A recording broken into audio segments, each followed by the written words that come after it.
Au TEP à toute la famille, j'espère que vous allez bien. Moi, je me porte assez bien. Un peu malade, mais ça va. Aujourd'hui, je vais parler avec vous d'un sujet bizarre.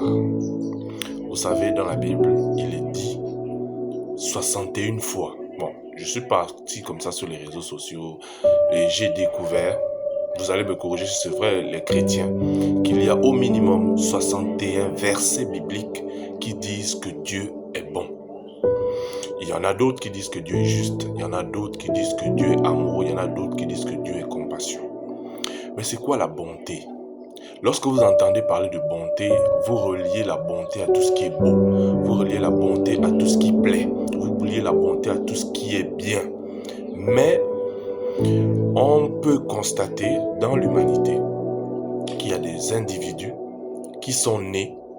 Je laisse même la naissance parce que vous allez me dire que oui, la femme n'a pas suivi son fœtus évoluer, les échographies ont fait ceci, ont fait cela.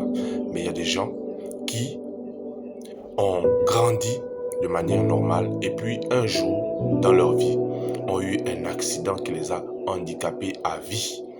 Il y a des gens qui avaient des situations financières, économiques et autres et puis un jour, ils se sont retrouvés avec rien du tout. Ce sont des personnes qui parfois sont chrétiennes, qui ont été chrétiennes et après qui se sont détournées de la chrétienté parce qu'elles se demandaient que pourquoi est-ce que je prie un Dieu qui est bon et je me retrouve dans des situations qui montrent que Satan entre griffes serait plus fort que Dieu. Donc je disais qu'il y a 61 passages. Parmi les 61, je vais vous lire 3 parce que je ne suis pas bibliciste, moi je ne suis pas là pour retenir les versets, les pages en tête. Je vous lis 3. En Marc 18, il est dit « Pourquoi m'appelles-tu bon? Il n'y a de bon que Dieu seul. » Je pense que là, c'est Jésus qui parle. Ensuite, vous avez le psaume 45, 9 qui dit « L'Éternel est bon envers tous et ses compassions s'étendent sur toutes ses œuvres. » Le troisième passage, c'est 1 Pierre 2 à 3 qui dit « Si vous avez goûté que le Seigneur est bon. » C'est comme ça, je suis sûr que la phrase continue. Donc, moi, le deuxième verset là, l'Éternel est bon envers tous et ses compassions s'étendent sur toutes ses œuvres. Bon, l'Éternel est bon envers tous. Les enfants qui sont nés handicapés, les enfants qui sont nés orphelins, les enfants qui sont nés en Somalie, en Éthiopie, au Bangladesh, etc., qui sont pauvres. En quoi est-ce que la bonté divine s'applique sur ces individus? En quoi est-ce que la compassion divine s'applique sur ces individus? Et on peut pousser la question plus loin. Pourquoi est-ce que ce sont eux que la divinité a choisi, que Dieu Tout-Puissant, bon et autres, a choisi pour rendre pauvres, pour rendre handicapés, pour rendre lépreux, pour naître, albinos et autres, estropiés, manchots et tout. Pourquoi est-ce que c'est eux que la divinité a choisi? Pourquoi pas vous? Ça, c'est une question à laquelle les pasteurs n'ont pas très souvent envie de répondre parce que lorsque vous les disiez sur ça, ils vont vous dire que les voies de Dieu sont insondables, sont impénétrables, etc., etc. Mais la réalité est tout autre. La réalité, c'est que vous allez beau fuir ceux qui se cachent derrière ce mystère, mais ce mystère existera toujours. Vous allez cacher le soleil avec votre main, le soleil ne va pas arrêter de briller. Il est un passage qui dit dans l'Apocalypse que celui qui tue par l'épée périra par l'épée. C'est le Nouveau Testament, c'est pas l'Ancien. Celui qui tue par l'épée périra par l'épée. Qu'est-ce que ça veut dire? L'épée ici est un symbole, est une indication pour dire ce que tu as fait pour tuer quelqu'un, ce te sera fait à toi pour te tuer. Que tu aies noyé quelqu'un, que tu aies incendié quelqu'un, que tu aies empoisonné quelqu'un. Si tu as commis du tort à un individu, il faudrait que la bonté divine te rattrape pour te faire comprendre quelque chose. Mais je voudrais axer encore l'affaire sur quelque chose d'un peu plus profond. Parce que j'ai dit tout à l'heure qu'il y a 61 passages au minimum, si je n'en sais trop rien, qui disent que Dieu est bon. Mais il y en a d'autres qui disent que Dieu est justice. Mais c'est quoi la justice? Je vous lis un extrait de ce que j'ai pu avoir sur ce qu'on appelle la justice. La justice sert à corriger un handicap ou une inégalité. La justice est un outil moral géré par les hommes dans le côté humain et géré par la divinité ou par les divinités dans le côté céleste, dans le côté spirituel, qui vise à corriger les handicaps et les inégalités. Mais le problème, c'est quoi? C'est que quand un individu naît handicapé, quand un individu naît manchot, albinos, etc., quel est l'handicap que l'on est en train de corriger à ce moment-là, puisqu'il est déjà né handicapé? Le problème que certains ne savent pas, c'est qu'il y a ce qu'on appelle des entorses spirituelles, il y a ce qu'on appelle des handicaps spirituels, il y a ce qu'on appelle des inégalités spirituelles.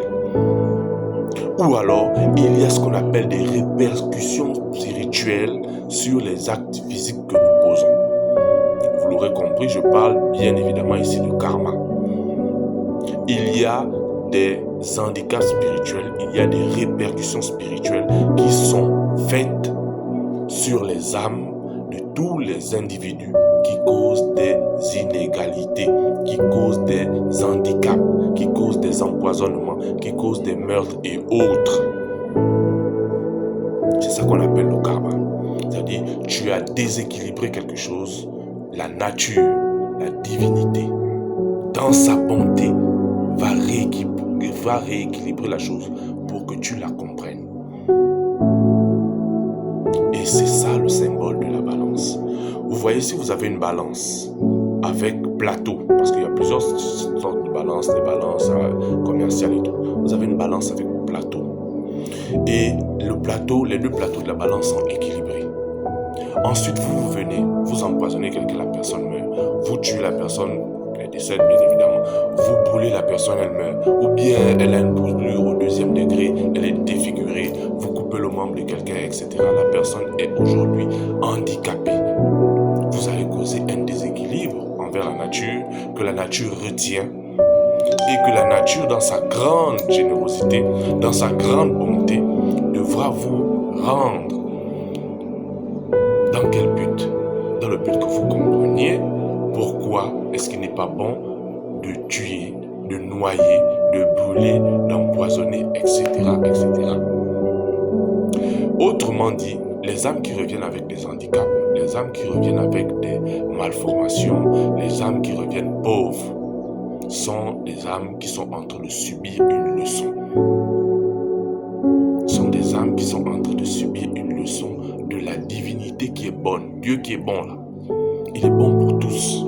Parce que quand on dit que tout se paye ici-bas, c'est ça le problème, la grande problématique. Parce qu'une fois qu'on a abordé la notion de karma, vous allez poser la question de savoir, oui, mais il y a des gens, on les connaît, ils sont nés, ils ont grandi en faisant du mal, en tuant, en assassinant, en volant, en violant, en faisant tout ce qui est négatif.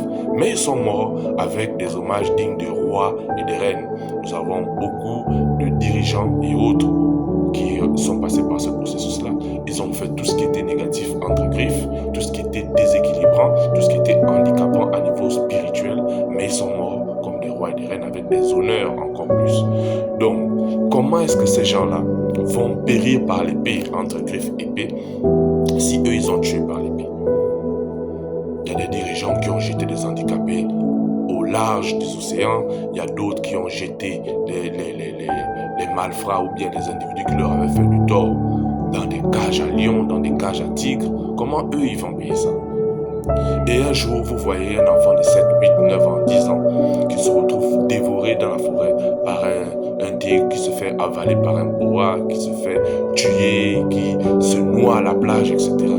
Aucune âme n'est innocente ici-bas. Aucune âme n'est innocente ici-bas. Tant que vous allez ignorer la réalité du voyage de l'âme, du cycle de l'âme qui part et de l'âme qui revient, de l'âme qui revient en faisant des actions qui vont bien sûr la rattraper dans les existences futures. Vous allez toujours croire que Dieu est mauvais. Vous allez toujours croire que pourquoi est-ce que c'est à moi que Dieu fait ça? Pourquoi est-ce que c'est pas à l'autre que Dieu fait ça? Dieu est juste. Et la justice, c'est le dosage avec équilibre de tout ce qui se fait. Donc voilà un peu ce sur quoi je voulais attirer votre attention. Lumière et force, c'était Alpha Mesalo.